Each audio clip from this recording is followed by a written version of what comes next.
आप सभी भाइयों और बहनों को परमेश्वर ढेर सारी आशीषें दे। हम आज परमेश्वर का नया नया वचन सीखेंगे ताकि हम अपने लाइफ में परमेश्वर के वचनों के अनुसार चल सकें और परमेश्वर के वचन को अपने लाइफ में लेके चल सके ताकि हम अपना जीवन को और अच्छा बना सकें, ताकि परमेश्वर हमारे साथ हमेशा रहें। तो परमेश्वर का धन्यवाद। हम परमेश्वर का वचन पढ़ते हैं। यूहन्ना 14:18 में लिखा है, मैं तुम्हें अनाथ नहीं छोड़ूंगा, मैं तुम्हारे पास आता हूँ। और थोड़ी देर रह गई है कि फिर संसार मुझे ना देखेगा, परंतु तुम मुझे देखोगे, इसलिए कि मैं जीवित हूँ। तुम भी जीवित रहोगे। उस दिन तुम जानोगे कि मैं अपने पिता में हूँ और तुम मुझ में और मैं तुम में। जिसके पास मेरी आज्ञाएं हैं और वह उन्हें मानता है, वही मुझसे प्रेम रखता है, और जो मुझसे प्रेम रखता है उससे मेरा पिता प्रेम रखेगा, और मैं उससे प्रेम रखूँगा और अपने आप को उस पर प्रकट करूँगा। अब हम इस वचन का मतलब जानते हैं कि परमेश्वर पिता और यीशु मसीह हमसे यहाँ पास क्या कहना चाहते हैं। तो यहाँ लिखा है, मैं तुम्हें अनाथ नहीं छोड़ूंगा।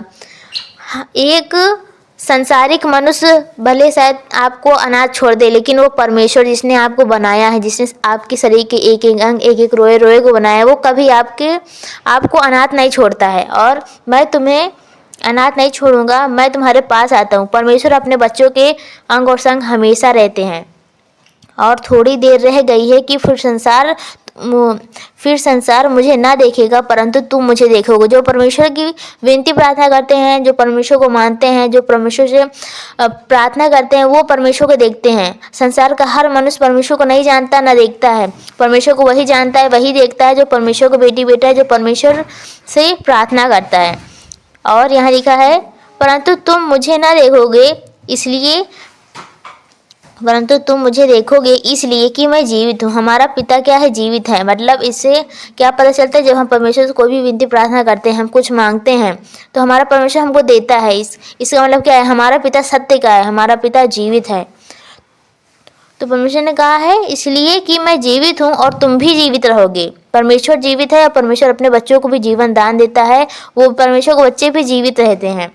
उस दिन तुम जानोगे कि मैं अपने पिता में हूँ। जब हम परमेश्वर से कुछ मांगते हैं, यीशु मसीह से कुछ मांगते हैं और हमको मिलता है, तो हम जानते हैं कि हमारा यीशु मसीह हमारा परम पिता परमेश्वर का इकलौता पुत्र है।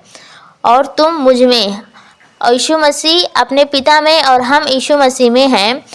जिसके पास मेरी आज्ञाएं हैं और वह उन्हें मानता है, वह मुझसे प्रेम रखता है। यहाँ यीशु मसीह हमसे कहते हैं कि जिसके पास मेरी आज्ञाएं हैं, जिसके पास परमेश्वर वचन है और जो उन्हें मानता है, वो क्या करता है? परमेश्वर से प्रेम रखता है। जो भी परमेश्वर के वचन के अनुसार चलता है, वो परमेश्वर से प्रेम रखता है। और जो मुझसे प्रेम रखेगा वह मेरे पिता से भी प्रेम रखेगा, और मैं उनसे प्रेम रखूंगा। जो परमेश्वर से प्रेम रखता है, उससे परमेश्वर भी प्रेम रखते हैं। और परमेश्वर का दूसरा वचन यहाँ पर हम समझते हैं। यहाँ परमेश्वर को हम दूसरा वचन पढ़ते हैं। यहाँ लिखा, जो कुछ तुम मेरे नाम से मांगोगे वही मैं करूँगा, कि पुत्र के द्वारा पिता की महिमा हो। यदि तुम मुझसे मेरे नाम से कुछ मांगोगे तो मैं उसे करूँगा। यहाँ परमेश्वर पिता हमसे ये कहते हैं कि जो कुछ तुम मेरे नाम से मांगोगे वही मैं करूँगा। हम परमेश्वर से कुछ मांगते हैं तो परमेश्वर वो करते हैं।